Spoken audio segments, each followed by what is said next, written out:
Hello everyone, welcome back. I thought I'd get on here and have a chat. Wednesday night, everyone's out. It's been a while. Bored of the transfer window, to be honest. I'm sick of hearing about it, but I'm just going to give you my thoughts as we're getting close to the start of the season and what I think about what's been going on, because we'll start off with a quick review of pre-season. I have been watching it. What do I think of it? The first couple of games, we hammered Liverpool. What we're going to say about that? Absolutely nothing. I mean, it means nothing to beat Liverpool in a pre-season friendly. Yeah, we play some decent football. People are going to get carried away. Martial, Rashford, Sancho up front again. Everyone going mad. The same crap midfield we've had for the last couple of years, which is the one thing we need to change more than anything. I don't know what happened in that game. Liverpool clearly weren't ready for it or just weren't bothered, were they? That's the way that one went.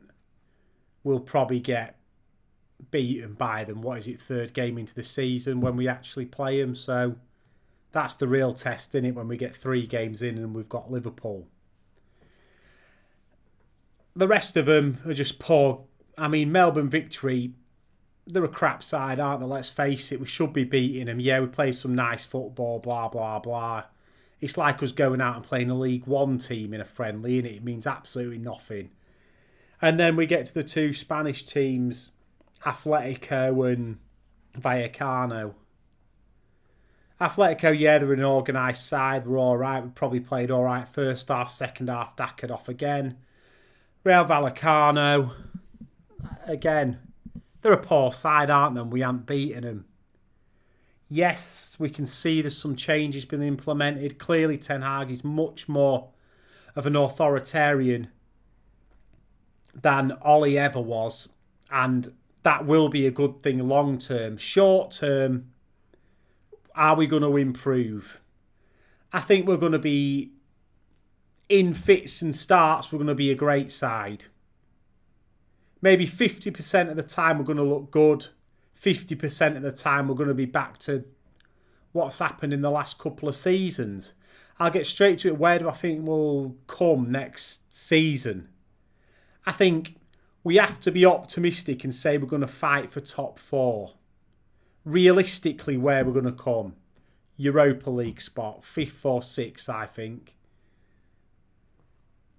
And the Europa League is our best chance of a trophy this season and a way into the Champions League.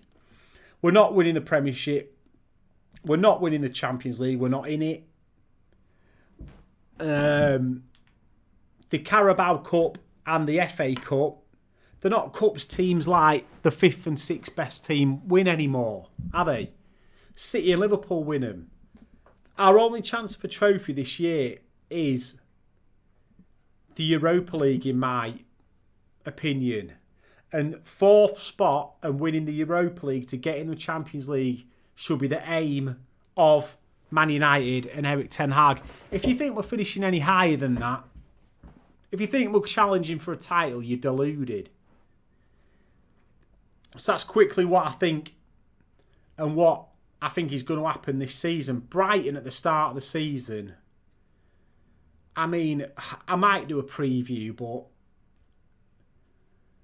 it's going to be 90% of the same team we had last year. We're not getting a new midfielder, as in a central midfielder before then. No chance.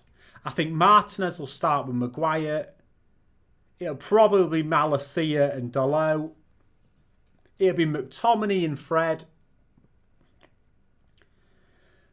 And the thing is, what's he going to do with Eriksen? Would he play him deeper?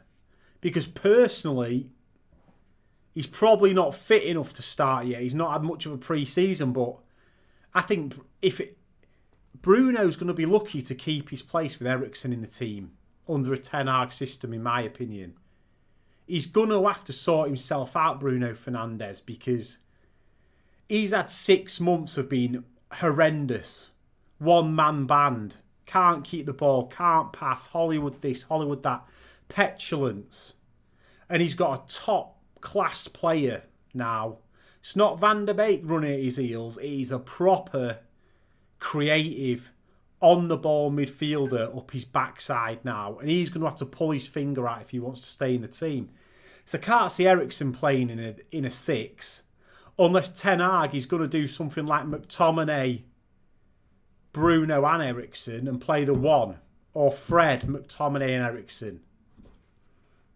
But I can't see that happening, not at the start of the season. I think it'll be McTominay and Fred and probably Bruno, but his place is under some serious threat. And yeah, it's a Wednesday night and I've had a couple of cans. It's hot and I'm on my 2 weeks off work.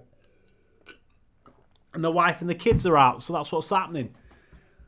But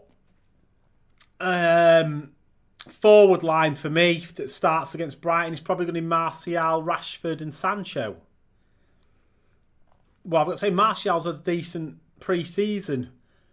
Rashford's been all right pre-season. For me, in them last couple of games, the Atletico one and that, he was going back to his old ways of cutting inside and shooting at every opportunity he's got. And if he wants to carry on doing that, like I said at the end of last season, get out of the club. That's all I've got to say about it. If you're going to carry on playing the way you was in the last couple of seasons and think you're going to get away with it under Ten Hag, you've got another thing coming. But let me get on to the transfer window quickly and what I think about De Jong since the last time. I can't even remember what I said in the last video. I ain't gone back and watched it about De Jong, but I can't believe it's still going on. But clearly, he's the number 1 target. Ten Hag wants him. And if we don't get him, in my opinion, Ten Hag is as much to blame for us not having a midfield for the start of this season as any of the board. Because personally, from my own opinion is, we had Arnold and whatnot come out and say the money's there if he wants to spend it. We might still spend this money by the end of the window. And everyone's going mad saying the window has been terrible. And to some extent it has. But let's just think about this logically. Ten Hag wanted Malacia. We went and nicked him off Leon. Deal was done quickly. Bang. We had him through the door. No, he can't complain about that, Ten Hag. Martinez. We wanted Timber. Whatever's gone on there with Timber, he obviously doesn't trust Ten Hag as much as he thinks. Because he won't come to us. So he's moved on to Martinez. And yeah, we probably should have had him a couple of weeks earlier. But he ended up on tour.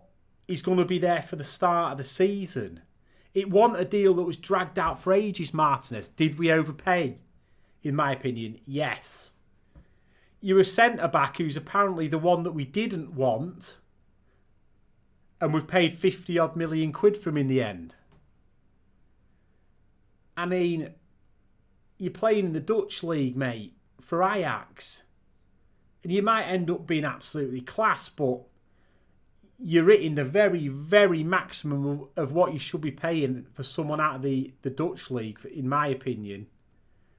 I don't care about his height. I don't think height as a centre-back is the be-all and end-all. I think you've got to be quick on your feet. A lot of the game now is getting in behind and getting to the byline and pulling stuff back. It's not battles with centre-forwards. Maybe with even Haaland and Núñez, they like to run in behind.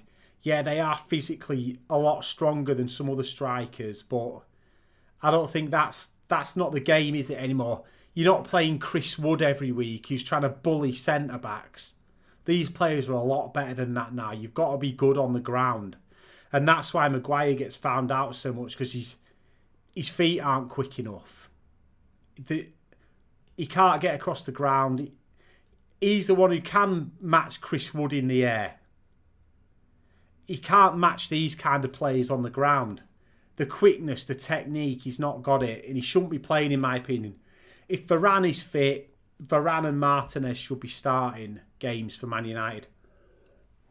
But I'm going off my Frankie de Jong topic again. Oh, Jesus Christ, that was a fizzy bit. But anyway, the Frankie de Jong thing. I was saying, yeah, if we don't get him, it's as much down to Ten Hag as anyone else. Do I think we should be running around getting other midfielders if we don't get De Jong. The problem with the De Jong deal is if we end up getting De Jong for 75 million quid all in, 65 up front, everything else we get for that kind of money is going to look second rate. What we're going to pay 50, 60 million quid for Neves. Yeah, he's a decent midfielder, way better than what we've got, but he's not on the level of Frankie De Jong for the same money, is he? Let's face it. I think if we don't get De Jong, you've got to be looking at bulking the midfield up with a couple of 30 million. There's Tillemans out there. There's got to be a couple of other centre midfielders who are combative and can pass a ball that are better than Fred and McDominay, and you can probably get two of them for 60 million quid. I wouldn't look in the Premier League unless you're getting someone like Tillemans that's out of contract. Go get a couple of a young 30 million quid defensive midfielders or number 8s from France or Germany or somewhere, and if you can't get De Jong, just bolster the midfield for a season. There's no point spending 60 million quid on someone like Neves, in my opinion. There's got to be other players out there who are as good, if not better. I saw a video about that Nunes from Sporting Lisbon. In my opinion, he looks class. There's Timber. There's not Timber. Lema. There's them kind of players out there for the 30, 40 million quid bracket. Go get a couple of them and bolster the squad instead of spending 60 on Neves if we don't get De Jong. My opinion's on De Jong. I think Barcelona have got him wrapped round the finger the same way they've got Man United wrapped round the finger, the same way they've got every other club in the transfer window wrapped round the little finger. I mean, how can a club in £1 billion worth of debt be buying all these players, not paying people's wages, and dictating the whole transfer window? It's not just us. They've had Chelsea over the frigging arm, haven't they? They've been Bayern have told them where to go. Pay up front or you're not having him because you won't be around in a couple of years. They're making money from selling all these levers and whatnot. They're just trying to get away with murder, and you cannot believe it. Apparently they owe PK 40 million euros.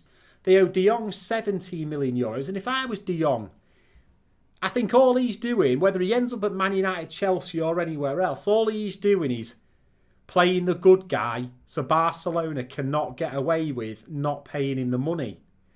And I think at the end of the day, what it's going to take is a club to go in and pay up and pay the money to take him out of there, or Barca are going to have to come to an agreement with him to pay him off.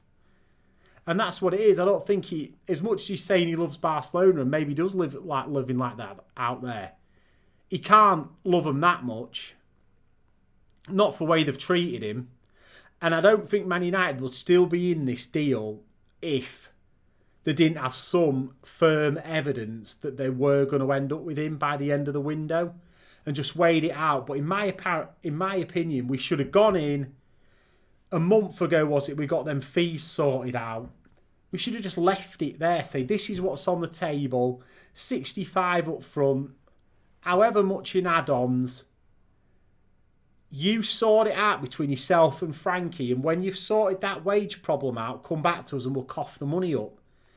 Don't be going over to Spain. Keep going back, regurgitating the same stuff. Because if we don't get him, you look like not just Murta and Arnold. Ten Hag, the lot of them look like absolute idiots. So that's my Frankie on De Jong debate done. I'll move on to Ronaldo now because a lot's been going on with Ronaldo. And I'm a massive Ronaldo fan. I was there for his glory days under Fergie, what he's done for the club, what he did for Real Madrid, Juventus, everywhere else. World class, go. Best player of all time, in my opinion, bar none. But should he be staying at Man United if he doesn't want to? Well, he's our best player. I don't care what anyone says, he's our best player. If he goes, who are we going to replace him with? This Shesko lad, 50 million quid for this 19-year-old Sesko? Playing in, what, for Leipzig or something, is it? Or maybe even Salzburg in Austria. I mean, Austria division is probably worse than the Dutch league. And yet, he's got the build of these modern strikers, the Kanes, the Haalands, the Nunes, the physical stature of him. And yes, he could end up being the next big thing. But we are replacing Cristiano Ronaldo. We're not replacing Rashford and Martial. Average for the last 3 or 4 seasons, done nothing. Replacing one of the best strikers on the planet, whether you like him or not. With a 19-year-old from Austria. Or Anthony Martial. And yeah, we missed out on Nunes. But he's a deal we could never do for Nunes. Why would he come to Man United behind Ronaldo when Liverpool are after him? You're forgetting who we're competing against here. We haven't won the league for 9 years. We don't get... and people forget, we ain't just not got Nunes. We didn't get Haaland twice.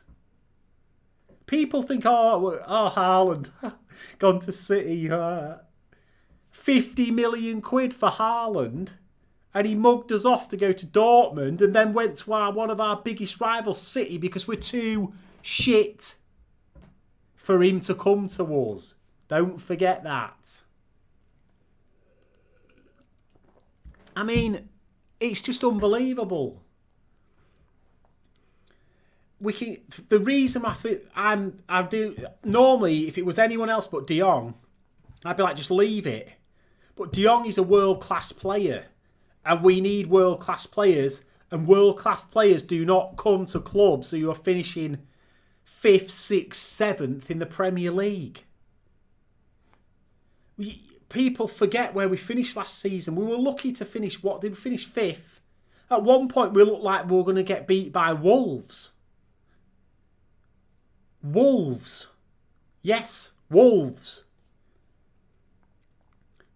How are we supposed to get players like De Jong, Haaland, Nunes? Bellingham will be the next one next year. He's not coming to Man United, Bellingham. Forget about it. Are you off your head if you think Bellingham's coming to us? He turned us down under the prat that he's Ole Gunnar Solskjaer. And I might have to do a separate video on Solskjaer's reign because I just want to mention Dean Henderson as well. And I know everyone's... I'm not a fan of Dean Henderson. He's an alright keeper, but he's clearly thinks he's better than he is. And maybe he will turn out to be that good. Who knows? But the problems that happen with Dean Henderson, Lingard, Van der Beek, Cavani we made stay. Who else do we make stay? I can't even remember. There's got to be others in that team. They can only be promised game time by Solskjaer, in my opinion. And they've all ended up staying for a year longer than they wanted. None of them played, and they've all ended up being toxic. We know for a fact Henderson, Lingard, these players are the ones that were leaking to the media, leaking out the club. And that is why the dressing room was so toxic, because everything they say, anyone says, is then next day it's in the frigging papers. It's all over the internet. And whether it's just them two, multiple other people, they should have never been kept there. And it's another stain on Ole Gunnar Solskjaer's reign that he was given £350, £400 million. We finished 5th or 6th last year, luckily, because that Arsenal basically shat the pants. And we're left with nothing to show for it. We've got a new manager, a new CEO, new scouts. And I know everyone's having a go at this new Man United thing, and the transfer windows are shambles and all this lot, but does anybody expect us to have an amazing transfer window when basically everything in the club has changed? I just don't understand where people think that the window was going to all of a sudden, yes, we're going to get, we'll get Núñez, we'll get De Jong. Oh, we might even get Haaland off City. Oh, yeah, because we've got a new CEO. Forgetting that we come 7th, or should have come, we were nowhere last season. Almost 5 to get out of the Conference League. And there's 4 or 5 teams above us. They were miles better than us. The window, you've got no chance. For us to get anywhere, we need to be in the Champions League next season. For success in the transfer window. And I'm not predicting the board or the Glazers here because I hate the Glazers. But reality bites sometimes of where the club is. And yes, the Glazers might have brought us to this point. But Arnold, Murta, the scouts, Ten Hag, they're all new. And I know they've been there in the past, but they didn't deal with transfers and whatnot. So you've got to give them a break to some extent. If you want to rain it down on anyone, rain it down on the last 15 years or whatever it is, and especially the last 10 of the ownership of the Glazers. And I mean, I'm going way off track here about the Glazers and Ollie and last season and whatnot, because it's supposed to be my transfer window review, but that's linked to the transfer window, that everybody's new at that club. This, as I said, the manager, new CEOs, new directors of football. Like I said, they might have been there, but they've been in different roles or whatever. New scouts, new team, new coaching staff, new way of playing. Everything's new. And the fact that we finished where we finished, how are we supposed to have a good window? We have to win the Europa League next year. I'd prioritise the Europa League over 4th place to get us in the Champions League, to make sure we can attract the players like a Núñez, a De Jong, a Haaland, a Bellingham. The players that are going to be coming through next year, we need to be in that bracket. And at the minute, we're not. And anyway, I'll try and make some more videos. I like to say every time I've had PC problems, again, my hard drive died. I've had to set everything else up. It's the summer. I got a new job. Moved house. You know, everything is all going on at the minute. So anyway, like, subscribe, do what you can for the video. I know nobody really watches them, but just do whatever you want to do and just peace out and just enjoy the season, and hopefully we get a win against Brighton. Peace out, everyone.